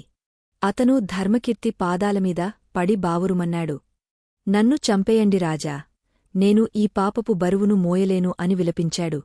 ధర్మకీర్తి అతడిని లేవనెత్తి, రాజా, నిన్ను శిక్షించడానికి నేను రాలేదు. నిన్ను మార్చడానికి వచ్చాను. నీవు కోల్పోయింది రాజ్యాన్ని కాదు, నీలోని మానవత్వాన్ని. ఈ రోజునుండి నీవు కూడా ఆ 3 నిమిషాల మంత్ర సాధనను ప్రారంభించు. నీ మనస్సులోని మాలిన్యం తొలగిపోయి నీవు ఒక ఉత్తమ పరిపాలకుడివి అవుతావు. రాజ్యాధికారం అనేది అనుభవించడానికి కాదు, సేవ చేయడానికి అని గ్రహించు అని హితవు పలికాడు. శత్రురాజు కళ్లలో పశ్చాత్తాపపు కన్నీళ్లు సుడిగుండాలయ్యాయి. అతను తన కిరీటాన్ని తీసి ధర్మకీర్తి పాదాల వద్ద ఉంచాడు. ధర్మకీర్తి ఆ కిరీటాన్ని తిరిగా అతనికి ఇస్తూ, ధర్మాన్ని పాలించు, అదే నీకు శ్రీరామ రక్ష అని చెప్పాడు. అక్కడ ఉన్న ప్రజలందరూ జయజయధ్వానాలు చేశారు. రక్తం చిందించకుండా, ఎవరినీ చంపకుండా కేవలం ఆధ్యాత్మిక శక్తితో ఒక యుద్ధాన్ని గెలవడం అనేది చరిత్రలో ముందెన్నడూ జరగలేదు. ధర్మకీర్తి సాధించిన ఈ విజయం వెనుక ఉన్న అసలు రహస్యం ఏమిటో అందరికీ అర్థమైంది. అది బ్రహ్మముహూర్తంలోని ఆ 3 నిమిషాల మంత్ర సాధన. ఆ సాధన ఒక మనిషిని ఎంతటి శక్తివంతుడిగా మారుస్తుందో, సమాజంలో ఎంతటి మార్పును తీసుకువస్తుందో వారందరికీ అనుభవపూర్వకంగా తెలిసింది. ధర్మకీర్తి తిరిగా తన రాజ్యాన్ని చేరుకున్నాడు. కాని ఈసారి అతను ఒక రాజుగా కాదు, ఒక ఆధ్యాత్మిక మార్గదర్శిగా తన ప్రజలను పాలించడం మొదలుపెట్టాడు. అతని రాజ్యంలో ప్రతి ఇంట్లోనూ తెల్లవారుజామునే ఆ దివ్యనాదం వినిపించేది. ప్రజలందరూ ఆరోగ్యంగా, ఆనందంగా ఉండేవారు. ఆ రాజ్యంలో దొంగతనాలు లేవు, పేదరికం లేదు, రోగాలు లేవు. ఎందుకంటే ప్రతి ఒక్కరూ తమ లోపల ఉన్న దైవత్వాన్ని ఆ 3 నిమిషాల ప్రక్రియ ద్వారా మేల్కొలుపుతున్నారు. కాని ఈ ప్రశాంతత ఎక్కువ కాలం ఉండనివ్వకూడదని తలచిన కొన్ని శక్తులు మళ్లీ కుట్రలు పన్నడం మొదలుపెట్టాయి. ఆ శక్తులు ఎక్కడి నుండి వస్తున్నాయి? ధర్మకీర్తి వాటిని ఎలా ఎదుర్కొంటాడు? ఈ ఆధ్యాత్మిక రహస్యం ఇంకా ఎన్ని మలుపులు తిరుగుతుంది అన్నది ముందు ముందు మనం తెలుసుకోవాల్సిన అసలైన సత్యం. ధర్మకీర్తి తన అంతరంగంలో ఒక విషయాన్ని గమనించాడు. తన శక్తి పెరిగే కొద్దీ తన బాధ్యత కూడా పెరుగుతోందని అతను గుర్తించాడు. ఆధ్యాత్మికత అంటే కేవలం కళ్ళు మూసుకుని కూర్చోవడం కాదు, అది ప్రతి పనిలోనూ దైవత్వాన్ని చూడటం. ఒకరోజు రాత్రి అతను ధ్యానంలో ఉండగా అతని గురువు మళ్లీ అతని అంతరంగంలో దర్శనమిచ్చారు. రాజా, నీవు ఒక మెట్టు మాత్రమే ఎక్కావు. ఇంకా అధిరోహించవలసిన శిఖరాలు ఎన్నో ఉన్నాయి. నీవు తెలుసుకున్న ఈ 3 నిమిషాల మంత్రం కేవలం వ్యక్తిగత అభివృద్ధికి మాత్రమే కాదు, ఇది ఈ విశ్వంలోని రహస్య తలుపులను తెరిచే తాళంచెవి అని గురువు హెచ్చరించారు. ఆ రహస్య తలుపులు ఏమిటి? ఆ మంత్రంలో ఉన్న లోతైన అర్థమేమిటి? ఆ 3 నిమిషాల్లో మనం చేసే సంకల్పం విశ్వాంతరాళాల్లోకి ఎలా ప్రయాణిస్తుంది? ఈ ప్రశ్నలకు సమాధానం వెతుకుతూ ధర్మకీర్తి మళ్లీ ఒక కొత్త అన్వేషణను ప్రారంభించాడు. ఈసారి అతని ప్రయాణం భూమిమీద కాదు, తన లోపల ఉన్న అద్భుతమైన ప్రపంచం వైపు. ఆ ప్రపంచంలో అతనికి ఎదురైన అనుభవాలు ఊహకందనివి. దేవతలు, గంధర్వులు, సిద్ధులు సంచరించే ఆ లోకంలో ధర్మకీర్తి ఏ నిజాలను తెలుసుకున్నాడో అవి సామాన్య మానవులకు ఎలా ఉపయోగపడతాయో తెలుసుకోవడం మనందరి బాధ్యత. ముందున్న రోజుల్లో మనం ఆ రహస్యాలను ఒక్కొక్కటిగా విప్పుదాం. బ్రహ్మముహూర్తం అంటే కేవలం సమయం కాదు, అది ఒక దివ్యద్వారం. ఆ ద్వారం గుండా ప్రవేశించిన వారికి అసాధ్యమైనది ఏదీ లేదు. ధర్మకీర్తి ప్రయాణం మనందరి ప్రయాణం. మనలోని అజ్ఞానాన్ని తొలగించుకుని వెలుగువైపు సాగే ఈ యాత్రలో మీరందరూ భాగస్వాములు కావాలని ఆశిస్తున్నాను. ఆ 3 నిమిషాల మంత్రం మీ జీవితాల్లో ఎలాంటి అద్భుతాలను సృష్టిస్తుందో మీరే స్వయంగా చూడబోతున్నారు. సిద్ధంగా ఉండండి. ఆ దివ్యమైన జ్ఞానాన్ని స్వీకరించడానికి మీ మనస్సును సిద్ధం చేసుకోండి.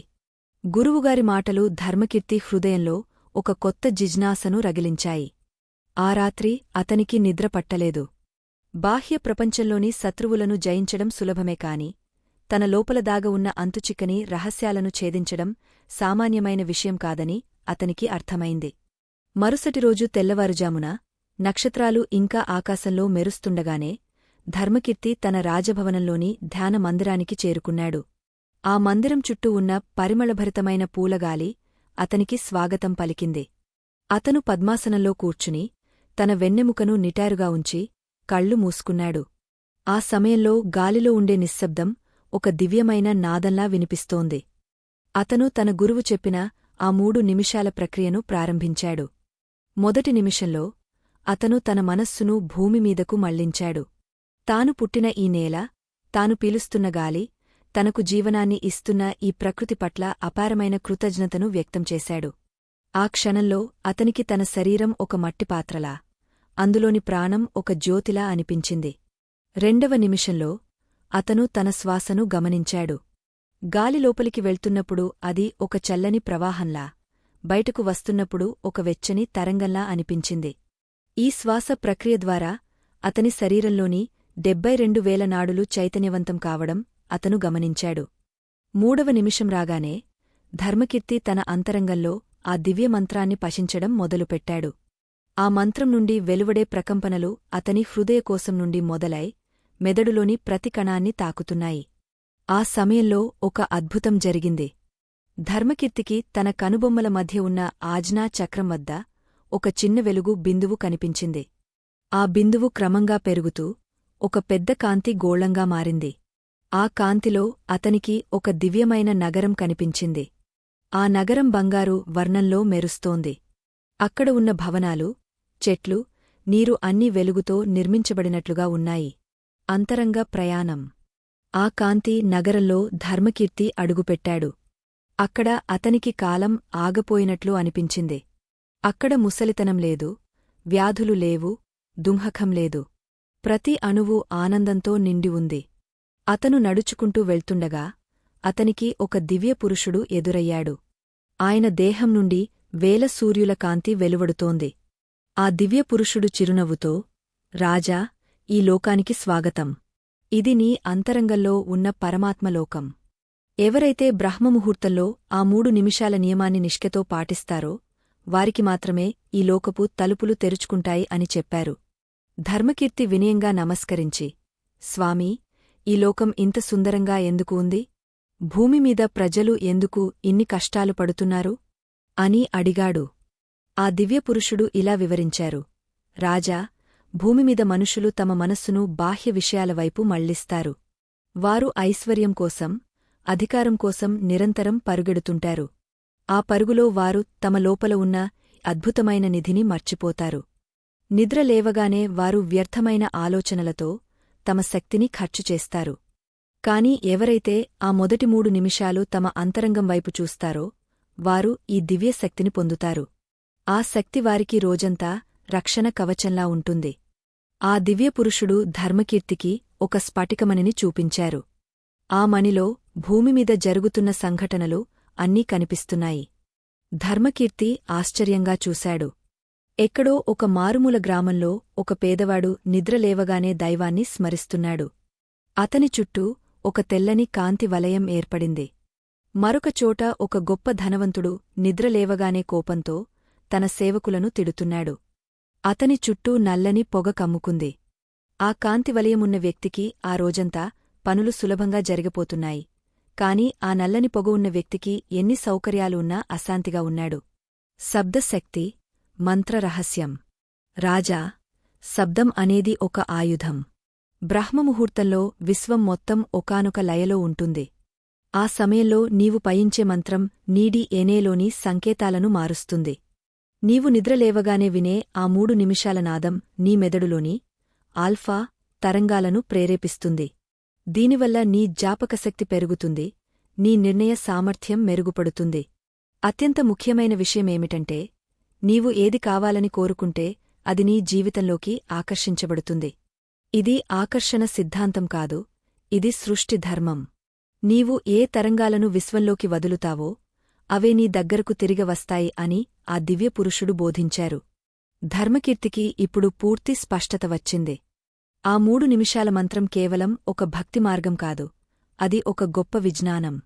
అతను ఆ దివ్యపురుషుడిని మరో ప్రశ్న అడిగాడు. స్వామీ, ఈ రహస్యాన్ని ప్రజలందరికీ చెబితే అందరూ సుఖంగా ఉంటారు కదా? అప్పుడు ఈ లోకంలో దున్హకమే ఉండదు కదా? అని అడిగాడు. దానికి ఆ దివ్యపురుషుడు గంభీరంగా నవ్వి ఇలా అన్నారు. రాజా, సత్యం అందరికీ కనిపిస్తుంది, కాని దాన్ని ఆచరించే ధైర్యం కొందరికే ఉంటుంది. క్రమశిక్షణ లేని మనస్సు ఈ రహస్యాన్ని నమ్మదు. అలసత్వం అనే రాక్షసుడు మనుషులను బ్రహ్మముహూర్తంలో నిద్ర లేవనివ్వడు. ఎవరైతే ఆ రాక్షసుడిని జయిస్తారో వారే ఈ జ్ఞానానికి అర్హులు. ధర్మకీర్తి ఆ కాంతిలోకం నుండి నెమ్మదిగా వెనక్కి రావడం ప్రారంభించాడు. అతని మనస్సు ఇప్పుడు ఒక నిశ్చలమైన సముద్రంలా ఉంది. అతను కళ్ళు తెరిచేసరికి సూర్యుడు ఇప్పుడే ఉదయిస్తున్నాడు. మందిరంలోని గంటలు మృదువుగా మ్రోగుతున్నాయి. అతను లేచి నిలబడినప్పుడు తన శరీరంలో ఒక అపారమైన బలాన్ని గమనించాడు. గతంలో ఉన్న అలసట, భయం ఇప్పుడు లేవు. తన రాజ్యంలో జరుగుతున్న ప్రతి చిన్న విషయాన్ని కూడా అతను ఎంతో స్పష్టంగా గమనించగలుగుతున్నాడు. ఆ రోజు నుండి ధర్మకీర్తి తన పరిపాలనలో ఒక కొత్త మార్పును తీసుకువచ్చాడు. సామాజిక మార్పు. అతను తన రాజ్యంలో ఉన్న ప్రతి పాకశాలలో, ప్రతి కార్యాలయంలో బ్రహ్మముహూర్త సమయానికి ప్రాముఖ్యతనిచ్చాడు. ప్రజలందరూ ఉదయాన్నే నిద్రలేచి ఆ 3 నిమిషాల ప్రక్రియను అనుసరించేలా ప్రోత్సహించాడు. దీని ఫలితం కొద్ది రోజుల్లోనే కనిపించింది. ప్రజల్లో నేర ప్రవృత్తి తగ్గపోయింది.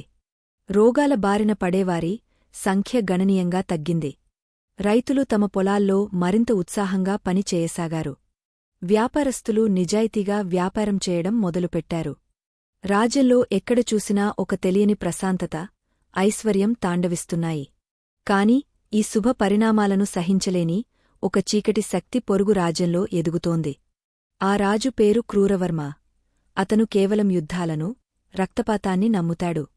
ధర్మకీర్తి రాజ్యం ఇంత తక్కువ సమయంలో ఇంతటి సంపన్నంగా ఎలా మారిందో అతనికి అర్థం కాలేదు. ధర్మకీర్తి దగ్గర ఏదో మాయాశక్తి ఉందని, దాన్ని దొంగలించాలని అతను నిర్ణయించుకున్నాడు. క్రూరవర్మ తన సైన్యాన్ని సిద్ధం చేశాడు. కాని అతను యుద్ధానికి వచ్చే ముందు ఒక మాయావిని ధర్మకీర్తి రాజ్యానికి పంపాడు. ఆ మాయావి పని ప్రజల మనస్సులను కలుషితం చేయడం. ఆ మాయావి సామాన్య వేషంలో రాజ్యంలో ప్రవేశించాడు. ప్రజలకు లేనిపోని అనుమానాలు కలిగించడం మొదలుపెట్టాడు. ఈ 3 నిమిషాల మంత్రం వల్ల మీ శక్తిని రాజు దొంగలిస్తున్నాడు, ఇది మిమ్మల్ని బానిసలుగా మార్చడానికి చేస్తున్న కుట్ర అని ప్రచారం చేయసాగాడు.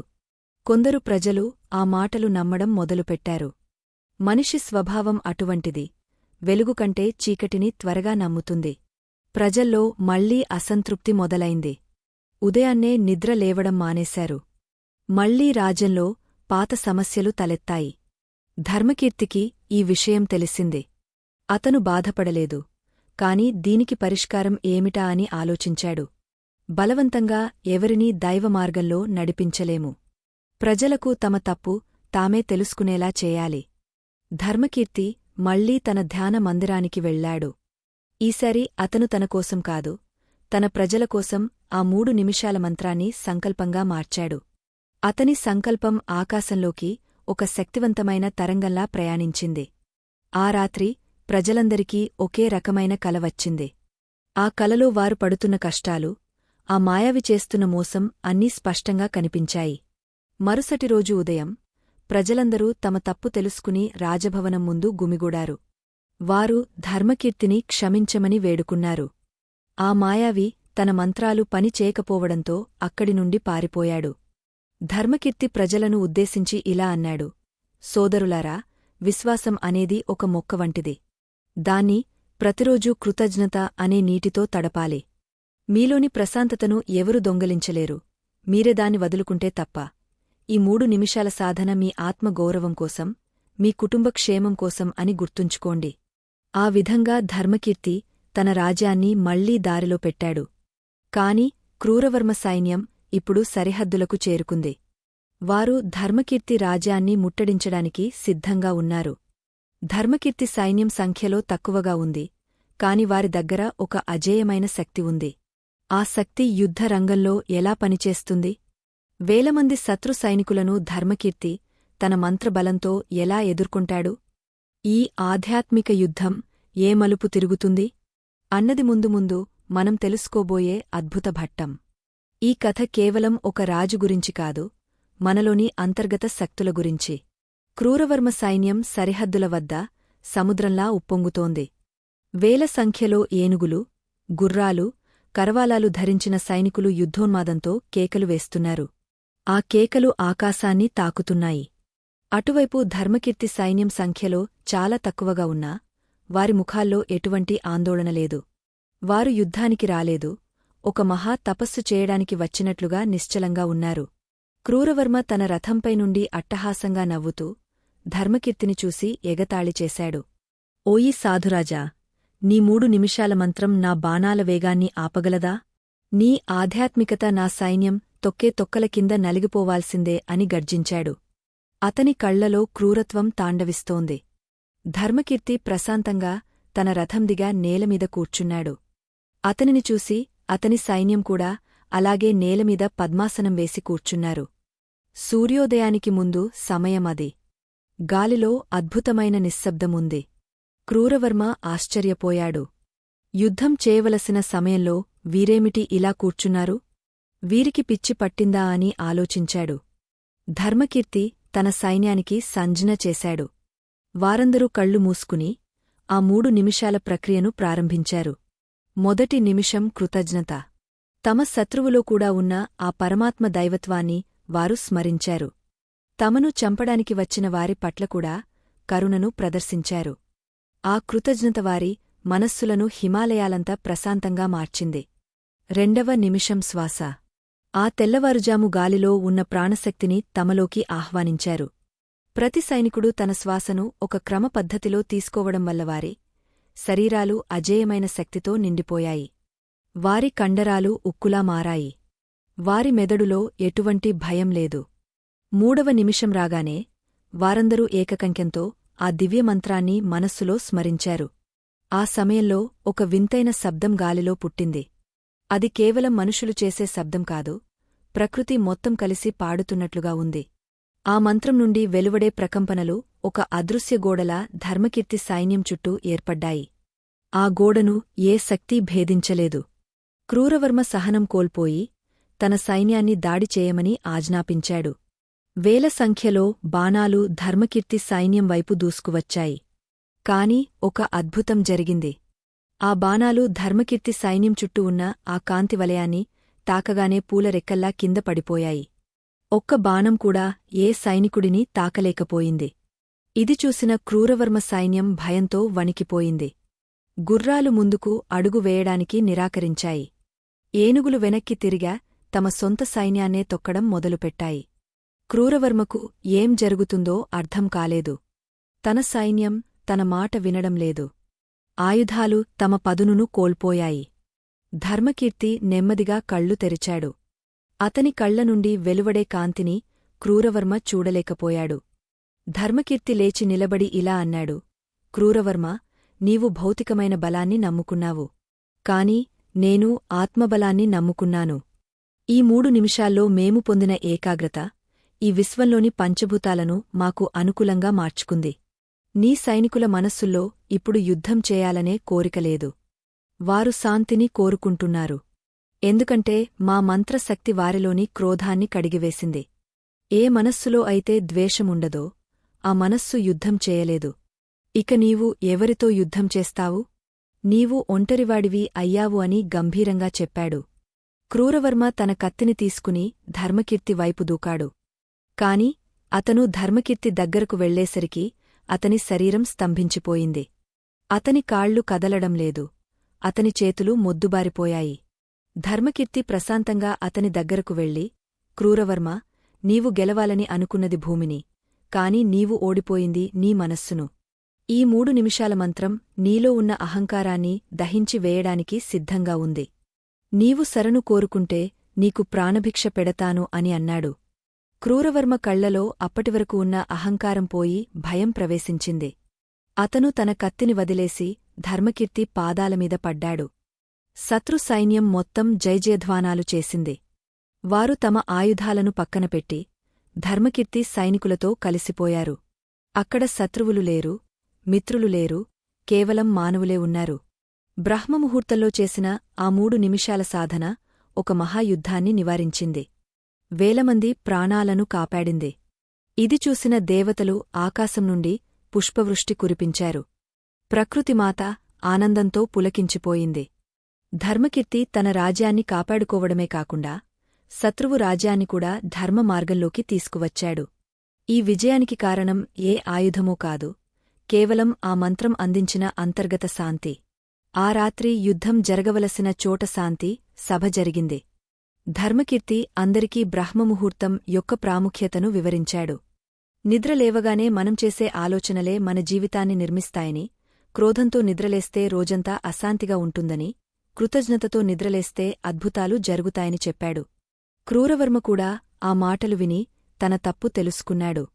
అతను తన రాజ్యాన్ని ధర్మకీర్తికి అప్పగించి, తాను కూడా ఆధ్యాత్మిక మార్గంలో నడవాలని నిర్ణయించుకున్నాడు. కాని ధర్మకీర్తి అతనిని వారించి, నీ రాజ్యాన్ని నీవే పాలించు, కాని ధర్మంతో పాలించు. ప్రతి ఉదయం ఆ 3 నిమిషాల సాధన మర్చిపోకు అని చెప్పాడు. కొన్ని రోజులు గడిచాయి. ధర్మకీర్తి రాజ్యానికి తిరిగవచ్చాడు. కాని అతని మనస్సులో ఒక చిన్న వెలితి ఉంది. తను నేర్చుకున్న ఈ విద్య ఇంకా లోతైనదని, దీని వెనుక ఇంకా పెద్ద రహస్యాలు ఉన్నాయని అతనికి అనిపించింది. ఒకరోజు తెల్లవారుజామున అతను మళ్లీ ఆ దివ్యమైన 3 నిమిషాల ధ్యానంలో ఉండగా, అతని ఎదుట ఒక దివ్య జ్యోతి ప్రత్యక్షమైంది. ఆ జ్యోతి నుండి ఒక మృదువైన వాణి వినిపించింది. రాజా, నీవు బాహ్య యుద్ధాలను గెలిచావు. కాని నీ అసలైన ప్రయాణం ఇప్పుడు మొదలవుతుంది. ఈ 3 నిమిషాల మంత్రం కేవలం భూమిమీద సుఖాలను ఇవ్వడానికే కాదు, ఇది మోక్షానికి దారి అని ఆ వాణి చెప్పింది. ధర్మకీర్తి ఆశ్చర్యపోయాడు. మోక్షమంటే ఏమిటి? ఈ మంత్రం ద్వారా దాన్ని ఎలా పొందవచ్చు? అని అడిగాడు. ఆ దివ్యవాణి ఇలా సమాధానమిచ్చింది. రాజా, మనిషి తన జీవితంలో పొందే సంపద, కీర్తి అన్నీ తాత్కాలికం. కాని ఆత్మ పొందే ఆనందం శాశ్వతం. ఈ 3 నిమిషాల సాధనలో నీవు నీ మనస్సును శూన్యం చేసినప్పుడు, నీవు ఆ పరమాత్మలో లీనమవుతావు. ఆ స్థితిలో నీకు జనన మరణాల నుండి విముక్తి లభిస్తుంది. కాని దానికి నీవు ఒక కఠినమైన పరీక్షను ఎదుర్కోవాలి. నీవు నీకున్న అన్నింటినీ వదిలి, కేవలం ఆ మంత్రమే శరణ్యం అని నమ్మాలి. అప్పుడు నీకు ఆ దివ్య దర్శనం లభిస్తుంది. ధర్మకీర్తి సిద్ధంగా ఉన్నానని చెప్పాడు. అతను తన రాజ్యాన్ని తన కుమారుడికి అప్పగించి, మళ్లీ అడవుల బాటపట్టాడు. ఈసారి అతని వెంట ఎవరూ లేరు, కేవలం అతని ఆత్మవిశ్వాసమాత్రమే ఉంది. అతను ఒక గుహలో కూర్చుని, నిరంతరం బ్రహ్మముహూర్తంలో ఆ 3 నిమిషాల ప్రక్రియను చేస్తూ, గంటల కొద్దీ ధ్యానంలో ఉండటం మొదలుపెట్టాడు. అతని శరీరం క్షీణిస్తోంది కాని, అతని ఆత్మ ప్రకాశిస్తోంది. అతని చుట్టూ ఉన్న క్రూర మృగాలు కూడా శాంతంగా అతనికి కాపలా ఉంటున్నాయి. పాములు అతని మెడలో హారంలా మారుతున్నాయి కాని హాని చేయడం లేదు. ప్రకృతి మొత్తం అతనిని ఒక శిశువులా కాపాడుతోంది. అతను తన ధ్యానంలో ఒక స్థితికి చేరుకున్నాడు. అక్కడ శబ్దం లేదు, కాంతి లేదు, కేవలం శూన్యం ఉంది. ఆ శూన్యంలో అతనికి ఆ ఓంకారనాదం స్పష్టంగా వినిపిస్తోంది. అది అతని శరీరంలోని ప్రతి అణువులో ప్రతిధ్వనిస్తోంది. అతనికి తన గత జన్మలు అన్నీ గుర్తుకు వచ్చాయి. తాను ఎన్నిసార్లు పుట్టాడో, ఎన్నిసార్లు చనిపోయాడో అతనికి అర్థమైంది. ఈ 3 నిమిషాల మంత్రం తనను ఆ కాలచక్రం నుండి బయటకు తీసుకువస్తోందని అతను గ్రహించాడు. అతనిలో ఉన్న చివరి అహంకారం కూడా కరిగిపోయింది. అతను ఇప్పుడు ఒక రాజు కాదు, ఒక సాధకుడు కాదు, అతను కేవలం ఆ పరమాత్మలో ఒక బిందువు. కాని ఆ సమయంలో అతనికి ఒక పెద్ద విష్ణం ఎదురైంది. ఒక యక్షుడు అతని ముందు ప్రత్యక్షమాయ్. రాజా, నీవు ఈ జ్ఞానాన్ని పొందితే లోకానికి ఏం లాభం? నీవు తిరిగి వెళ్లి నీ ప్రజలకు ఈ మోక్ష మార్గాన్ని బోధించు. నీవు ఒంటరిగా మోక్షం పొందడం స్వార్థం కాదా? అని అడిగాడు. ధర్మకీర్తి మౌనంగా ఉన్నాడు. అతను ఏ నిర్ణయం తీసుకుంటాడు? తన మోక్షం కోరుకుంటాడా, లేకలోక కళ్యాణం కోసం మళ్లీ మనుషుల మధ్యకు వస్తాడా? ఈ ధర్మ సంకటం అతనిని ఏ మార్గంలో నడిపిస్తుంది? ఈ రహస్యం ముందు ముందు తెలుసుకోబోయే భట్టాల్లో అత్యంత ప్రధానమైనదే. ఆ యక్షుని ప్రశ్న ధర్మకీర్తి హృదయంలో ఒక మహత్తరమైన ఆలోచనను రేకెత్తించింది. తన కళ్ళు మూసుకునే ఉన్నా, తన అంతర్నేత్రంతో ఆ యక్షుని దివ్యరూపాన్ని అతను దర్శించగలుగుతున్నాడు. ఆ యక్షుడు కేవలం ఒక అడ్డుకట్ట వేయడానికి రాలేదు, తనలోని నిశ్చలతను పరీక్షించడానికి వచ్చాడని ధర్మకీర్తి గ్రహించాడు. తన పెదవులపై ఒక చిరునవ్వు మెరిసింది. అతను గంభీరమైన స్వరంతో ఇలా అన్నాడు. ఓ దివ్యపురుషుడా, నీవు అడిగిన ప్రశ్నలో ఒక గొప్ప సత్యం దాగ ఉంది. కాని మోక్షం అంటే లోకం నుండి పారిపోవడం కాదు, లోకంలో ఉంటూనే లోకాతీతమైన స్థితిని అనుభవించడం.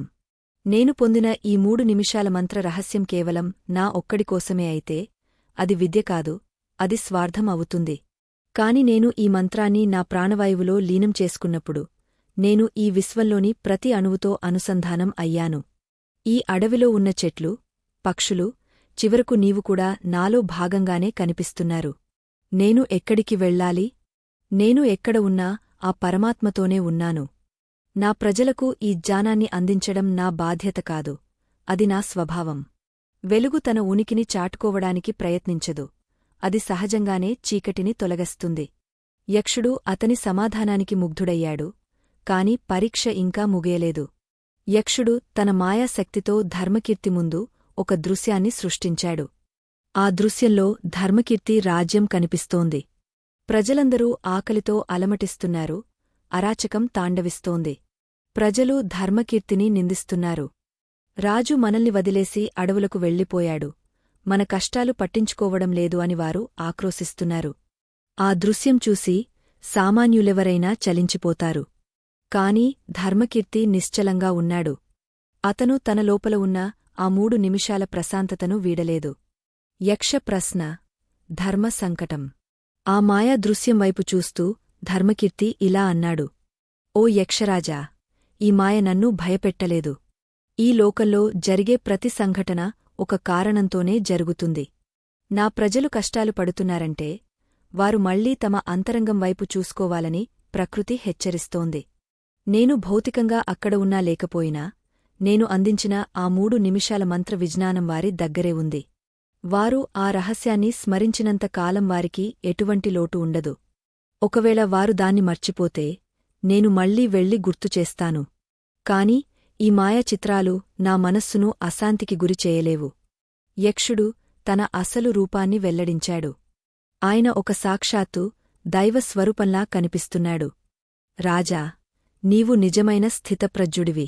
బ్రహ్మముహూర్తంలో నీవు చేసే ఆ 3 నిమిషాల సాధన నిన్ను ఒక మహోన్నత స్థితికి చేర్చింది. ఈ సమయంలో నీవు ఏది అడిగినా నేను ప్రసాదిస్తాను.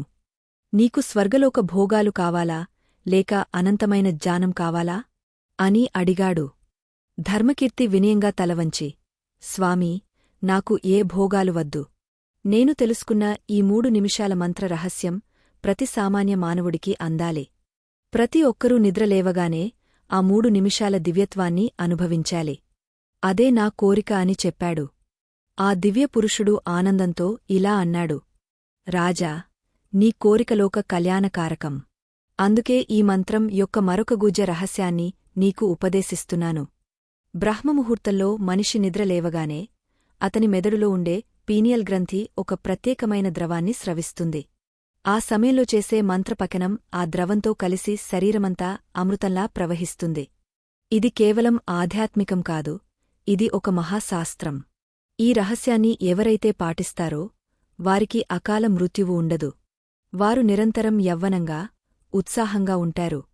వారి ఆలోచనలు సత్యం అవుతాయి. శబ్ద బ్రహ్మ ఉపాసన.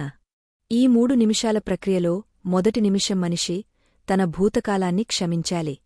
గడిచిన కాలంలో జరిగిన తప్పులను, పొరపాట్లను గుర్తుచేసుకుని కుమిలిపోకుండా వాటినుండి పాఠ్యాలు నేర్చుకుని ఆ పరమాత్మకు కృతజ్ఞతలు చెప్పాలి. రెండవ నిమిషం తన వర్తమానాన్ని అంగీకరించాలి.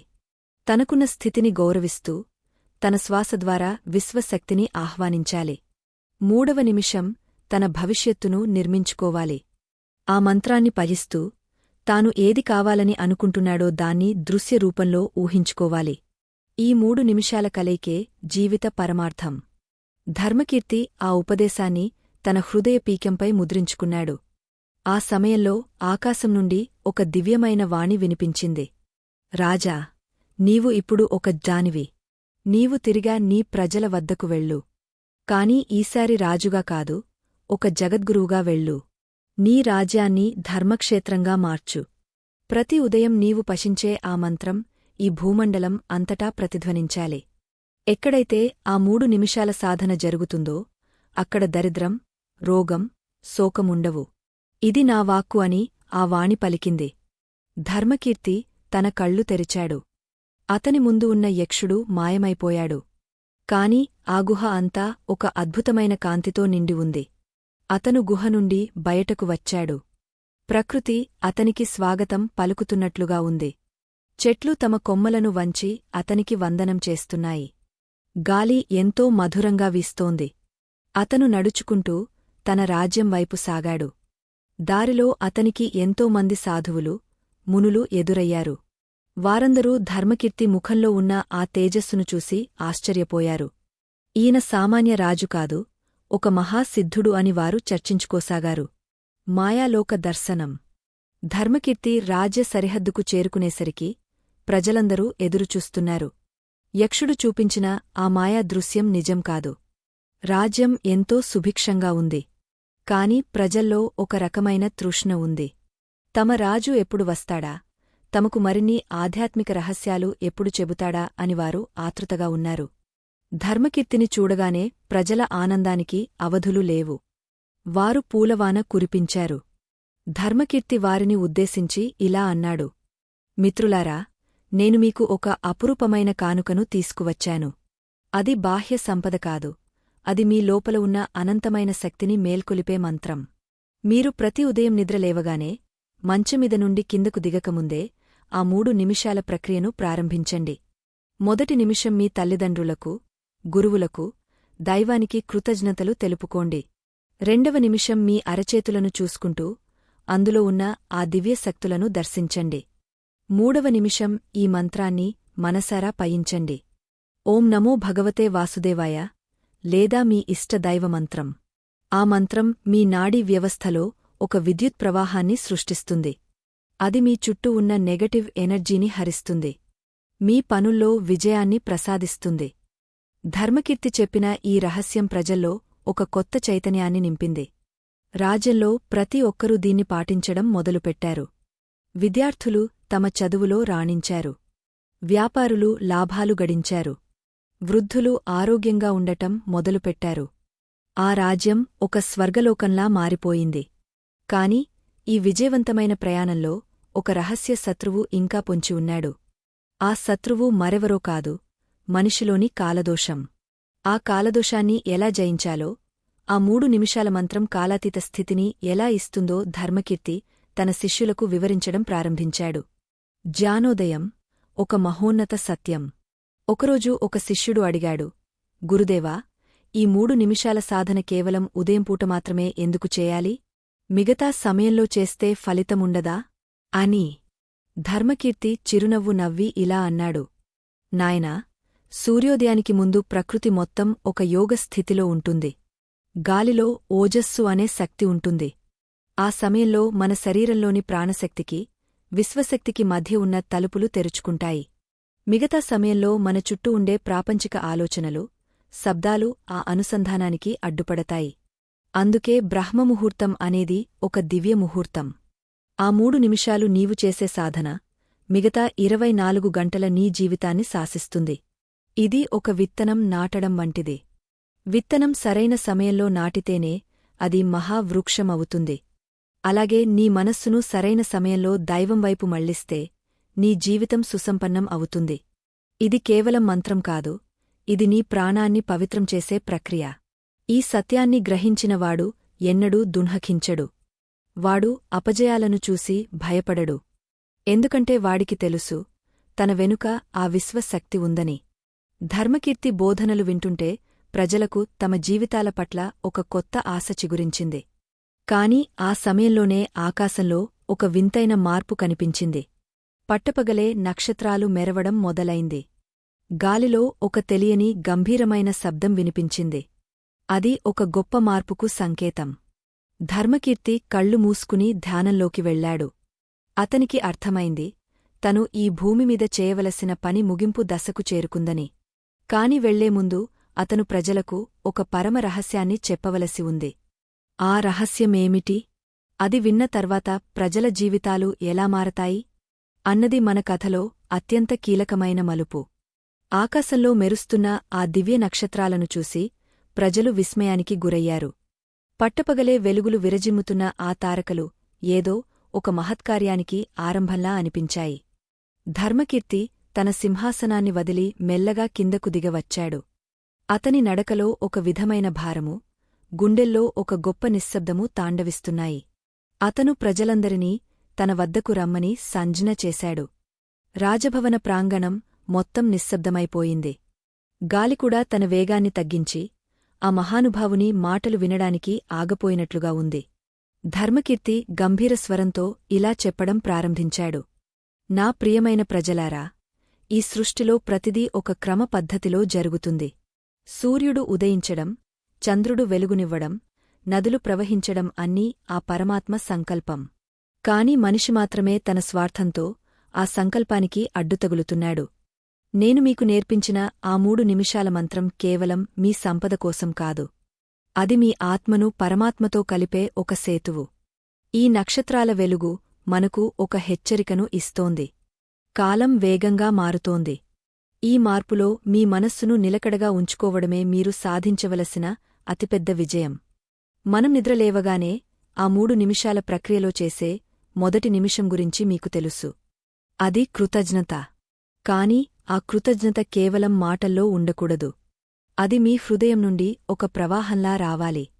మీరు శ్వాస తీసుకుంటున్న ప్రతిసారీ ఈ విశ్వం మీకు తోడుగా ఉందన్న నమ్మకం కలగాలి. ఎవరైతే ఈ కృతజ్ఞతను అలవరచుకుంటారో వారి దగ్గరకు అష్టైశ్వర్యాలు తలవంచి వస్తాయి. లక్ష్మీదేవి చంచలమైనది అంటారు, కాని కృతజ్ఞత ఉన్న చోట ఆమె స్థిరంగా నిలబడుతుంది. మీ దరిద్రం అనేది మీ జేబులో లేదు, అది మీ మనస్సులో ఉంది. ఆ మనస్సును మార్చుకోవడమే మొదటి మెట్టు. 2వ నిమిషం శ్వాస ప్రక్రియ. నాయనలారా, మీ శ్వాస అనేది కేవలం గాలి పీల్చుకోవడం కాదు. అది ఆ పరమాత్మ మీకు ప్రసాదించిన ప్రాణదానం. మీరు గాలిని లోపలికి తీసుకున్నప్పుడు ఆ విశ్వంలోని చైతన్యం మీలోని 72,000 నాడులను శుద్ధి చేస్తోందని భావించండి. బ్రహ్మముహూర్తంలో ఉండే ఆ గాలిలో ఒక దివ్యమైన విద్యుత్తు ఉంటుంది. అది మీ మెదడులోని ప్రతి కణాన్ని మేల్కొల్పుతుంది. దీనివల్ల మీ ఆలోచనలు పవిత్రమవుతాయి. పవిత్రమైన ఆలోచనలు ఉన్న వ్యక్తికి ఆయురారోగ్యాలు వాటంతటా అవే లభిస్తాయి. మీరు ఎంతటి అనారోగ్యంతో ఉన్నా ఈ 3 నిమిషాల సాధన మిమ్మల్ని సంపూర్ణ ఆరోగ్యవంతులుగా మారుస్తుంది. ఇక 3వ నిమిషం అత్యంత రహస్యమైనది. ఆ సమయంలో మీరు పశించే ఆ దివ్యమంత్రం మీ సంకల్పాన్ని విశ్వానికి చేరవేస్తుంది. మీరు ఏది కోరుకుంటే అది జరుగుతుంది. కాని ఇక్కడే మీరు ఒక జాగ్రత్త వహించాలి. మీ కోరిక స్వార్థపూరితమైనది అయితే అది మీకు ఫలితాన్ని ఇవ్వదు. మీరు ఇతరుల మేలు కోరుకున్నప్పుడు ప్రకృతి మీకు 1000 రెట్లు ప్రతిఫలాన్ని ఇస్తుంది. ధర్మకీర్తి మాటలు వింటుంటే ప్రజల కళ్లలో నీళ్లు తిరిగాయి. వారు తమ రాజులోని దైవత్వాన్ని ఈరోజు సంపూర్ణంగా దర్శిస్తున్నారు. ధర్మకీర్తి ఇంకా ఇలా అన్నాడు, నేను ఈరోజు మీకు ఈ మంత్రం యొక్క అంతిమ రహస్యాన్ని చెప్పబోతున్నాను.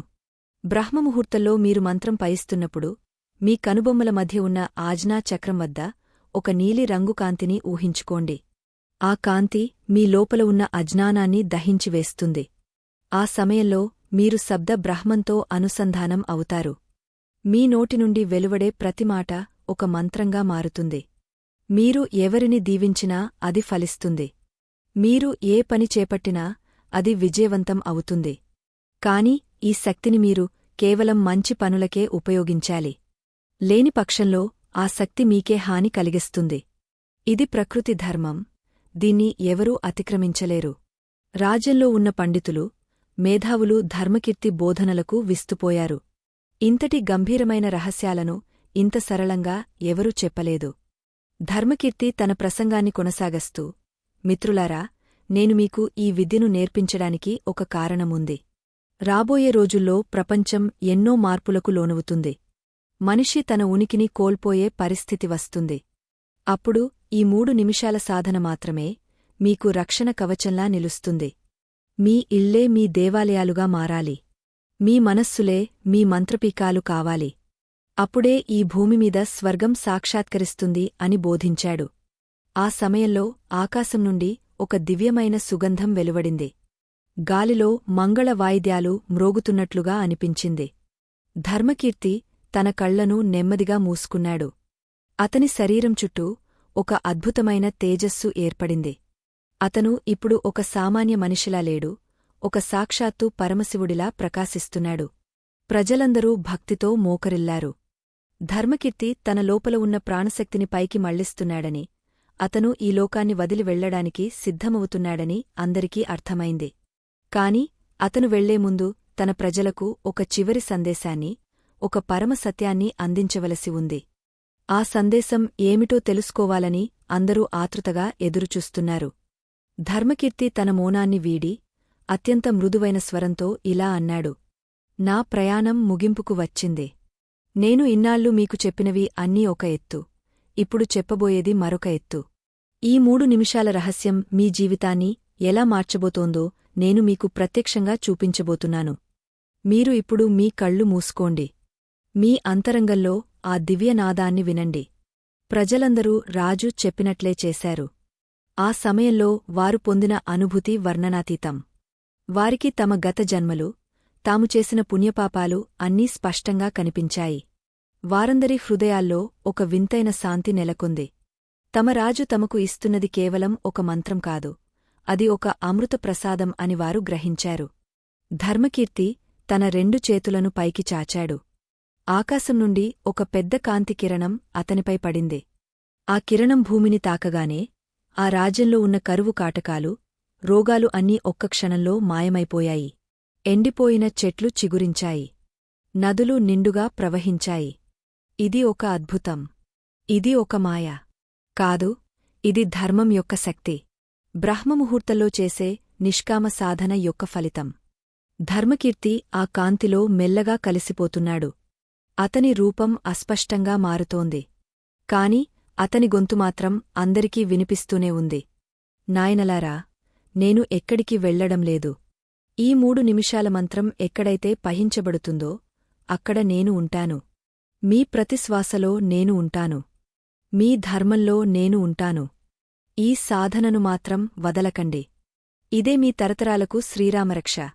ధర్మకీర్తి చెప్పిన ఆ చివరి మాటలు ప్రతి ఒక్కరి గుండెల్లో ముద్రించుకుపోయాయి. ఆ కాంతి క్రమంగా ఆకాశంలోకి కలిసిపోయింది. అక్కడ కేవలం ఒక దివ్యమైన ప్రశాంతత మిగిలింది. ప్రజలందరూ కళ్ళు తెరిచేసరికి అక్కడ ధర్మకీర్తి లేడు. కాని అతని పాదముద్రలు మాత్రం బంగారు వర్ణంలో మెరుస్తున్నాయి. ఆ పాదముద్రల నుండి ఒక అద్భుతమైన పరిమళం వెలువడుతోంది. ప్రజలు ఆ పాదముద్రలకు నమస్కరించి తమ రాజు చూపిన బాటలో నడవాలని నిశ్చయించుకున్నారు. కాని ఆ సమయంలోనే ఒక వింతైన సంఘటన జరిగింది. రాజభవనం మధ్యలో ఉన్న ఒక పురాతనమైన శిల పగిలిపోయింది. ఆ శిల లోపల నుండి ఒక తాళపత్ర గ్రంథం బయటకు వచ్చింది. ఆ గ్రంథంలో ఏమి ఉంది? ధర్మకీర్తి తన ప్రజల కోసం వదిలి వెళ్లిన ఆ చివరి రహస్యమేమిటి?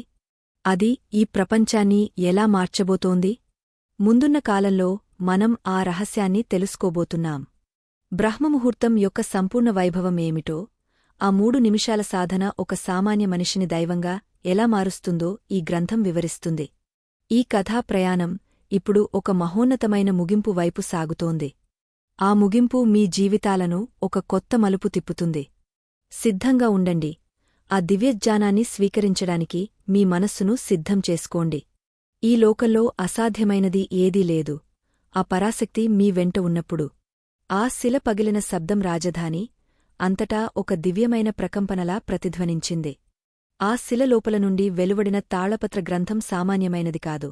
అది బంగారు వర్ణంలో మెరుస్తూ ఒక వింతైన పరిమళాన్ని వెదజల్లుతోంది. రాజ్యపు ప్రధాన అర్చకులు ఎంతో భక్తితో, వణుకుతున్న చేతులతో ఆ గ్రంథాన్ని పైకి తీశారు. ప్రజలందరూ నిశ్శబ్దంగా, శ్వాస బిగబట్టి ఆ గ్రంథంలో ఏముందో తెలుసుకోవాలని ఆతృతగా చూస్తున్నారు. ఆ తాళపత్రాలపై ఉన్న అక్షరాలు మనుషులు రాసినవి కావు. అవి సాక్షాత్తు దైవలిపిలా కనిపిస్తున్నాయి.